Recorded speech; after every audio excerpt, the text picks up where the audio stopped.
first day that I met Gordon was actually the first scene of my video. That first scene unfolded within 10 minutes of meeting him. I'd met him and I said, "Hey, can I ride behind you in a car?"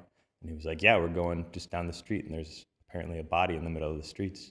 And that was that opening scene of the video. It was the first hour in knowing him. And immediately after seeing the scene and getting caught up in this really unbelievable moment, I already knew that how amazing his situation was and how talkative he was, how vibrant and hopeful. I knew that he was somebody I wanted to spend a long time with. And I ended up spending about 3 weeks following him and his team do their work in the peak of the Ebola outbreak in Monrovia, in the major city.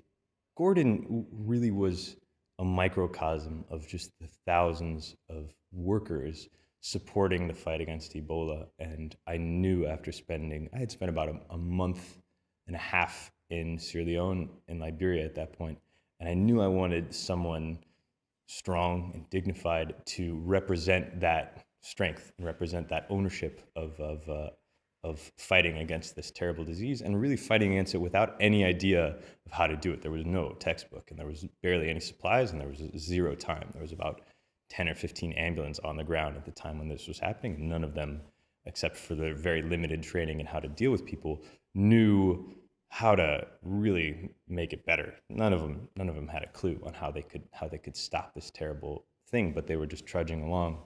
So Gordon was really just one of many, and he was a really important representation. And I knew from the moment I met him that he was going to be the perfect one to kind of carry that load and tell that story. What I didn't know is anything about his personal life. Liberian men are very closed. He was a very macho guy. He was in the army. He had seen a lot of combat. The last thing what he wanted to talk about was like his thoughts and feelings and his family. And after a while, I kept sticking with him and kind of sticking around. And then eventually he just got used to me. And then he just expected me every day. So he would call me at like 5, 6 a.m. and be like, "We're about to go. Where are you?" And after that, for weeks and weeks, I was asking him, "I want to meet your family. I want to see your home. It's really important to me. It's important for this project to see who you are and what you are." And I had no idea of his problems at that point. And then after a long, just repeatedly asking him on maybe one of the most challenging days, he was like, "All right, I'm going home. You want to come?" And that was the end. And that was when we kind of went to his house and saw his life. And that's the time I found out that he was completely alone. He was isolated from his family, that he was taking the precautions and the safety measures to kind of keep his kids away from him and away from the sickness. It definitely was the key moment that I felt I really understood him and I connected to him. And I also understood the threat and the consequences of this disease on the families, on the people that were dealing with it. And that kind of, for me, made the piece as important as it was for me.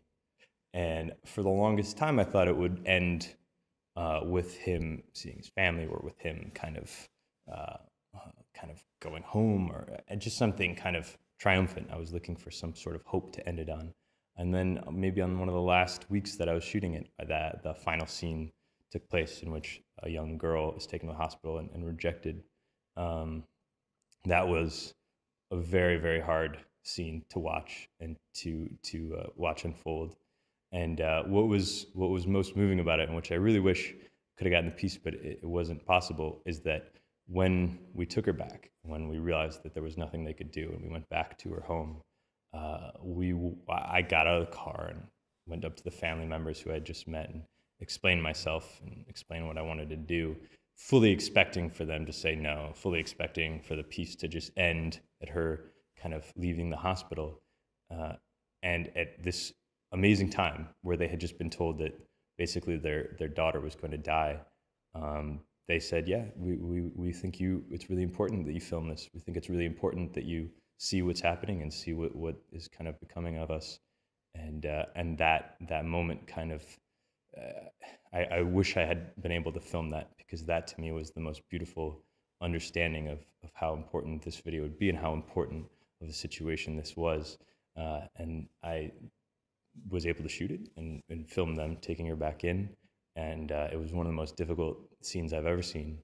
And I was really pleased that it and made it into the piece because it did tell, even though it didn't end on a very happy or hopeful note, it was truthful in the fact that this moment in time, this part of this outbreak, no one understood what to do, and it was completely just, everyone was lost and everyone was confused about where it would go. And I thought that in that sorrow and in that pain, it captured the feeling of that really important and painful moment in that terrible outbreak.